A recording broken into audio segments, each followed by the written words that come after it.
It was a crisp autumn evening when a group of friends, Emma, Jake, Sarah, and Mike, decided to go camping in the remote woods of Whispering Pines National Park. The park was known for its dense forests, eerie silence, and rumors of disappearances that dated back decades. But the friends, eager for adventure and a break from their busy lives, brushed off the warnings. They packed their gear, loaded up the car, and set off for what they thought would be a weekend of fun and bonding.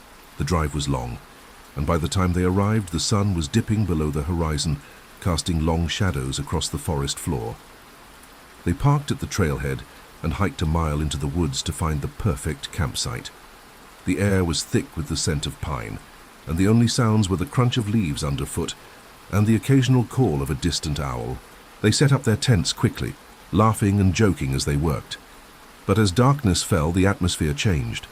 The forest grew unnaturally quiet, as if the very trees were holding their breath. The friends gathered around the campfire, its flickering light casting eerie shadows on their faces. "Did you guys hear that?" Emma asked suddenly, her voice trembling. "Hear what?" Jake replied, glancing around. "I thought I heard whispering," she said, her eyes darting toward the trees. The group fell silent, straining their ears. At first there was nothing. Then faintly they heard it, a soft, indistinct murmuring, like voices carried on the wind. It was coming from the woods, just beyond the edge of the firelight. "Probably just the wind," Mike said, though his voice lacked conviction. But the whispering grew louder, more insistent. It was as if the forest itself was speaking to them, its words just out of reach. The friends exchanged uneasy glances. "Let's not freak ourselves out," Sarah said, forcing a laugh. "It's just our imaginations." They tried to ignore the sounds, focusing on roasting marshmallows and telling stories. But the whispering persisted, growing louder and more urgent. It was no longer just a murmur. It was a chorus of voices, overlapping and indistinct, but undeniably there. "Okay, this is getting weird," Jake said, standing up. "Maybe we should call it a night and get some sleep." The others agreed, though none of them felt particularly tired. They retreated to their tents, but sleep didn't come easily. The whispering continued, now accompanied by faint rustling sounds, like something moving through the underbrush. Emma lay in her sleeping bag, her heart pounding. She could hear the others tossing and turning in their tents, but no one spoke. The whispering seemed to be right outside her tent now, so close she could almost make out the words. Then suddenly it stopped. The silence was deafening. Emma held her breath, straining to hear anything. For a moment there was nothing. Then a single clear voice broke the silence. "Leave." Emma bolted upright, her blood running cold. She fumbled for her flashlight and shone it around the tent, but there was nothing there. The voice had been so clear, so real, but it couldn't have been. Could it? "Did anyone else hear that?" she called out, her voice shaking. "Hear what?" Jake replied from his tent. "A voice. It said, 'Leave.'" There was a long pause. "I didn't hear anything," Jake said finally. "Maybe you were dreaming." But Emma knew she hadn't been dreaming. The voice had been real. She lay back down, her mind racing. The whispering started again, softer this time, almost soothing. Against her will, she felt her eyelids grow heavy, and she drifted into a fitful sleep. The next morning, the group woke to find the forest bathed in an eerie grey light. The whispering was gone, but the air felt heavy, oppressive. They packed up their gear in silence, each of them eager to leave. As they hiked back to the car, Emma noticed something strange. The trees seemed different. Their branches twisted and gnarled, forming shapes that almost looked like faces. She shook her head, trying to dismiss it as her imagination, but the feeling of unease only grew. When they reached the trailhead, they found their car exactly where they had left it. But something was wrong. The windows were fogged, as if someone had been breathing on them, and the tires were flat. Jake cursed under his breath as he inspected the damage. "This doesn't make sense," he said. "They were fine when we got here." As they worked to change the tires, Emma noticed something carved into the bark of a nearby tree. It was a single word, etched deep into the wood. "Stay." Her stomach churned. She called the others over, and they stared at the carving in silence.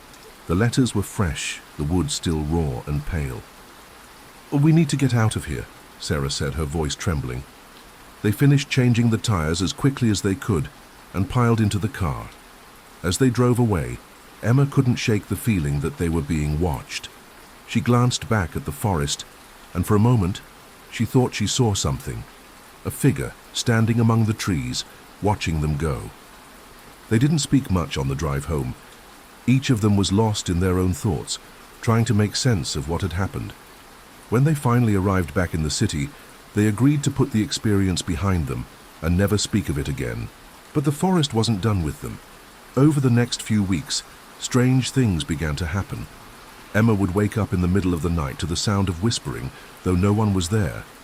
Jake found strange footprints in the dirt outside his apartment, leading to his window. Sarah started having vivid nightmares of the forest, of the trees closing in around her, their branches like grasping hands. And then, one by one, they began to disappear. First, it was Mike. He didn't show up for work one day, and when his friends went to check on him, his apartment was empty. The only clue was a single pine needle on his pillow. Then Sarah vanished. Her car was found abandoned on the side of the road, the door hanging open, the keys still in the ignition. There was no sign of a struggle, no indication of where she had gone. Jake was next. He left a cryptic message on Emma's voicemail, his voice barely above a whisper. "It's calling me back," he said. "I can't resist, I have to go." Emma was the last one left. She tried to convince herself that it was all a coincidence, that her friends had just left. But deep down, she knew the truth. The forest had claimed them, and it was coming for her too. She tried to resist, to stay in the safety of the city. But the whispering grew louder, more insistent. It was in her dreams, in the rustling of the leaves outside her window, in the creaking of the floorboards at night. It was everywhere, and it wouldn't stop. Finally, she couldn't take it anymore. She packed a bag, got in her car, and drove back to Whispering Pines. The forest welcomed her with open arms, the trees parting as if to guide her in. She didn't stop to think, didn't question why she was doing this. She just walked deeper and deeper into the woods until the trees closed in behind her and the whispering stopped. She was home. Epilogue. Years later, a group of hikers stumbled upon an abandoned campsite deep in the woods of Whispering Pines. The tents were still standing, though they were weathered and torn. The campfire had long since burned out, leaving only a circle of ash. As they explored the site, one of the hikers noticed something carved into a nearby tree. It was a single word, etched deep into the wood. "Stay." The hikers exchanged uneasy glances and quickly left the area. But as they hiked back to the trailhead, they couldn't shake the feeling that they were being watched, and when they reached their car, they found the windows fogged, the tires flat, and a single pine needle on the driver's seat. The forest had claimed another group of victims, and it was always hungry for more. The river was calm that evening, reflecting the dimming sky in its slow-moving waters. Our canoes drifted lazily, the four of us, Ethan, Marcus, Jay, and me, paddling toward the shore where we'd set up camp for the night. We had been following this river for 2 days, traveling deeper into the wilderness than any of us had before. No cell service, no signs of civilization, just water, trees, and silence. As we neared the shore, a dense fog rolled in, creeping across the surface of the river. At first it was nothing unusual. The water was still warm from the day's sun, and the temperature drop was bound to create mist. But this fog felt wrong. It wasn't drifting naturally. It clung to the trees in heavy tendrils, thick and unmoving. Ethan was the first to say something. "This doesn't feel right." Marcus laughed. "What, you scared of a little fog?" Ethan didn't answer. He just kept paddling harder, like he wanted to get to shore as fast as possible. That's when we heard the splash, not from one of our paddles, something large moving in the water behind us. Jay turned first. "You hear that?" I looked back. The fog had swallowed the river behind us, turning it into a wall of white. Another splash. Closer this time. Marcus shined his flashlight back toward the fog. The beam barely penetrated the mist, but for a split second I thought I saw something, just beneath the water's surface. A dark shape, moving fast. Then silence. No more splashes, no more movement, just still choking fog. We paddled hard, reaching the shore in record time. The second my feet hit the ground, I felt a sense of relief. like we had just barely made it away from something we weren't supposed to see. The night was restless. We set up our tents in silence, listening to the occasional ripple of the river behind us. At some point, Marcus unzipped his tent. I gotta take a leak. He walked a few yards toward the trees, flashlight in hand. We listened to the crunch of his boots on the dirt. Then a splash, louder than before. "Marcus?" Jay called. No answer. We grabbed our flashlights and ran toward the sound. Marcus's light was lying on the ground, the beam flickering in the damp air. But Marcus was gone. No footprints, no struggle, just a trail of wet, muddy drag marks leading toward the water. The river was still. The fog was gone. And Marcus was never seen again. It was supposed to be a simple weekend trip. 3 nights in the woods, no phones, no distractions. Just me, my brother, and 2 of our friends. We wanted an escape from work, from responsibilities, from everything. The first night was uneventful. We set up camp near a small lake, spent the evening fishing, and settled around the fire with cheap beer and ghost stories. The deeper into the night we got, the more we laughed, the more we drank. Then, somewhere between stories, I noticed something. Across the fire, just beyond the trees, a figure stood. At first, I thought my eyes were playing tricks on me. The firelight cast strange shadows, and the alcohol wasn't helping. But when I focused, I realized it was real, tall, motionless, just standing in the tree line. I nudged my brother. "You see that?" He followed my gaze, but before he could say anything, our friend Danny spoke up. "Who's that?" The laughter stopped. We all turned toward the trees. The figure didn't move. It had no flashlight, no gear, just a dark silhouette against the trees. "Maybe another camper," Tom suggested, though he didn't sound convinced. Danny stood up. "Hey," he called. "You good, man?" No response. Just silence. The fire crackled, and I could hear my own heartbeat in my ears. Danny waved a hand. "All right, screw this." He grabbed his flashlight and shined it toward the trees. Nothing. The space where the figure had stood was empty. We stared at each other, waiting for someone to make a joke, to explain it away, but no one did. Tom threw another log on the fire and muttered, "Let's just go to bed." That night, sleep didn't come easy. I kept hearing things, branches snapping, leaves crunching. At one point I swore I heard breathing outside my tent, but when I unzipped it, the forest was still. Morning came. We tried to laugh it off, but there was an unspoken unease in the air. We stayed busy all day, hiking, swimming, anything to shake the feeling. By the time night fell, the nervous energy had mostly worn off, until we sat around the fire again, and the figure returned. This time it was closer, just at the edge of the fire's glow. Danny was the first to notice his face draining of color. "Guys," he whispered. We turned, and there it was, not standing anymore, crouching, its head tilted at an unnatural angle, as if studying us. I felt a cold sweat break over my skin. Danny grabbed the flashlight again and aimed it. Nothing. The second the light hit, it was gone. Tom cursed under his breath. "Nope, we're leaving right now." We didn't argue. We threw everything into our packs and hiked back to the car in the dark. None of us spoke until we hit the road. I don't know what we saw that night. I don't know if it was a person or something else. But I do know one thing. As we drove away, I looked in the rearview mirror. Hand in the trees, just barely visible, something was watching us leave. In the summer of 2019, 3 college friends, Mark, Sarah, and Jason, decided to embark on a camping trip deep within the Appalachian Mountains. They sought an escape from the pressures of university life and yearned for an adventure that would bring them closer to nature. After a day's hike, they found a secluded clearing beside a tranquil stream and set up their campsite. As night fell, the trio gathered around a crackling campfire, sharing stories and laughter. The dense forest around them was alive with the sounds of nocturnal creatures, creating a symphony that added to the ambiance. Around midnight, as the fire began to wane, Sarah suggested they turn in for the night. They retreated to their tents, the gentle rustling of leaves lulling them to sleep. In the dead of night, Mark was jolted awake by a faint whispering sound.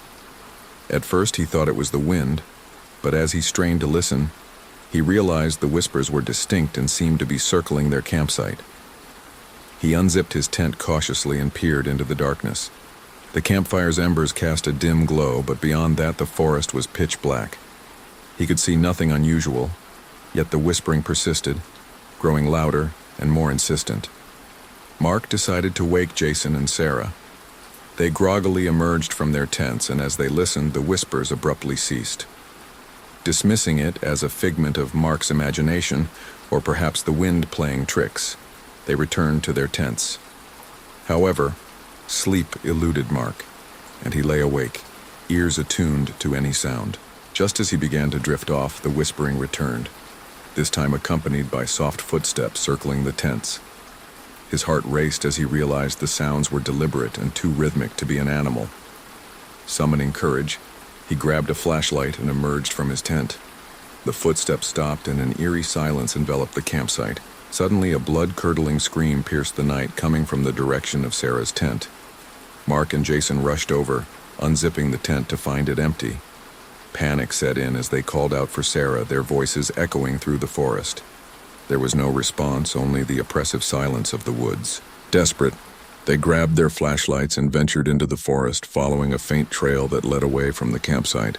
After what felt like hours, they stumbled upon a small clearing where Sarah stood motionless, her back turned to them.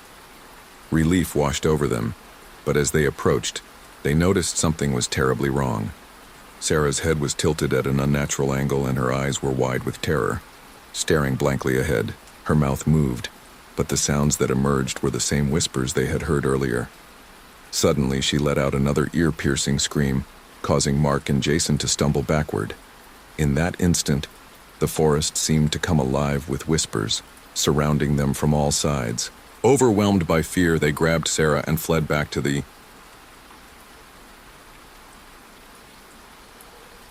A few years ago, I went on a camping trip with my cousin Tyler.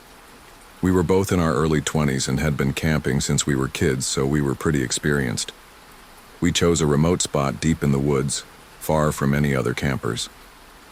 The first day went as planned. We set up our tent, gathered firewood, and spent the evening joking around and eating under the stars. Around midnight, Tyler and I were sitting by the fire when we heard it, the sound of branches snapping somewhere in the distance. It was subtle at first, like an animal moving through the underbrush, but then it stopped. Probably a deer, Tyler shrugged, poking at the fire. I agreed, but something about the way it stopped so suddenly put me on edge. Animals usually keep moving, but whatever this was seemed to be watching us.